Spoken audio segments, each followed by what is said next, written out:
بسم اللہ الرحمن الرحیم۔ السلام علیکم۔ بخاری اور مسلم میں حضرت عبد الرحمن بن عوف رضی اللہ عنہ کی روایت ہے کہ انہوں نے کہا، بدر کے دن میں صف میں کھڑا ہوا، میں نے دائیں بائیں دیکھا، میرے دونوں طرف دو نوجوان لڑکے کھڑے تھے۔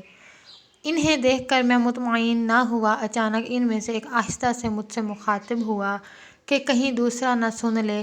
وہ کہنے لگا، چچا جان، ابو جہل کون ہے؟ دکھا دیجیے۔ میں نے حیران ہو کر پوچھا، بھتیجے، تو اسے دیکھ کر کیا کرے گا؟ وہ بولا، مجھے پتہ چلا ہے کہ وہ ہمارے پیارے نبی کریم صلی اللہ علیہ وآلہ وسلم کو گالیاں دیتا ہے۔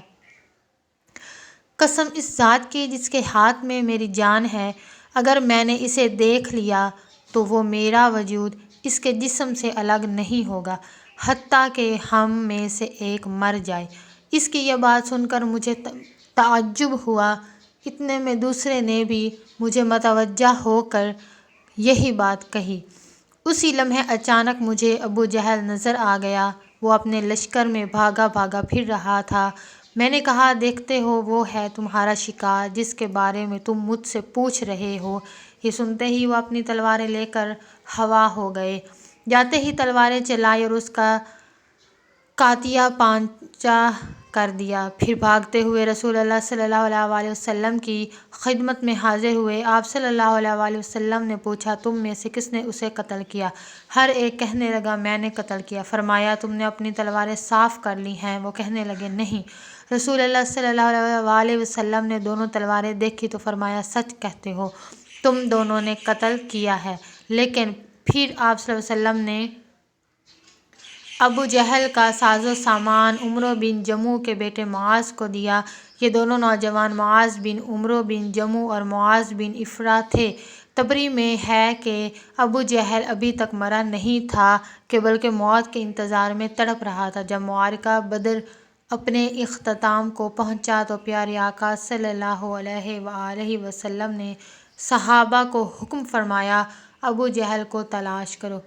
حضرت عبداللہ بن مسعود رضی اللہ عنہ بھی حکم کی تعمیل میں نکل کھڑے ہوئے۔ حضرت مسعود رضی اللہ عنہ کہتے ہیں کہ آپ صلی اللہ علیہ وآلہ وسلم نے ابو جہل کی ایک نشانی بھی بیان فرما دی۔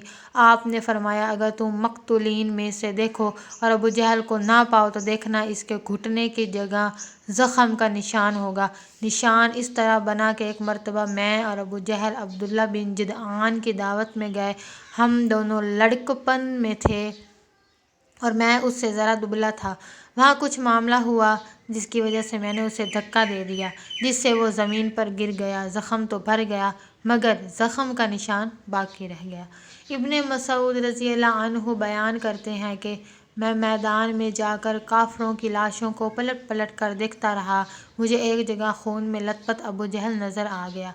اس میں ابھی سانسیں باقی تھیں۔ پھر میں نے گھٹنے پر نشان دیکھا، وہ بھی نظر آ گیا۔ جب کوئی ابہام باقی نہ رہا تو میں نے اس کی گردن پر پاؤں رکھا اور اس کی داڑھی کو پکڑ کر زور سے کھینچا تو اس کی آنکھیں پھٹ گئیں۔ میں نے کہا، اے دشمن خدا، اللہ نے اب تجھے ذلیل کر دیا۔ کہنے لگا، اس میں ذلت کیا ہوئی؟ میں تو اس شخص کا بدلہ لینے آیا تھا جسے تم نے قتل کر دیا تھا۔ اچھا بتاؤ، فتح کس کی ہوئی؟ میں نے کہا، اللہ اور اس کے رسول صلی اللہ علیہ وآلہ وسلم کی۔ پھر کہنے لگا، اے ابن مسعود، اے بھیڑوں کے چرانے والے، تو بہت اونچی جگہ چڑھا ہے۔ دوسرا قول یہ ہے کہ حضرت عبداللہ بن مسعود نے کہا، اے ابو جہل، تیرا قاتل میں ہوں۔ کہنے لگا، نہیں، تجھ سے پہلے غلاموں نے اپنے آقا کو قتل کیا ہے۔ اور قول یہ بھی ہے کہ جب ابن مسعود اس کے سینے پر چڑھ بیٹھے تو آپ نے کہا، اے دشمن خدا، تو فرعون سے بھی بدتر ہے، کیونکہ اس نے غرق ہوتے وقت ہی کم از کم اپنے ناپسندیدہ کردار کا اعتراف کرتے ہوئے انصاف سے کام لیا تھا۔ تیرا بھی وہی حال ہے، پھر بھی تو اس حالت میں گمراہی اور ضلالت پر اصرار کرتا ہے۔ اس کے جواب میں وہ ملعون کہنے لگا، تم اپنے آقا سے کہہ دو، اے محمد، میں اس دنیا سے رخصت ہو رہا ہوں اور میرا تجھ سے بڑھ کر کوئی دشمن نہیں ہے۔ یہ سننا تھا کہ آپ نے اس کی تلوار سے اس کا سر تن جدا کر دیا۔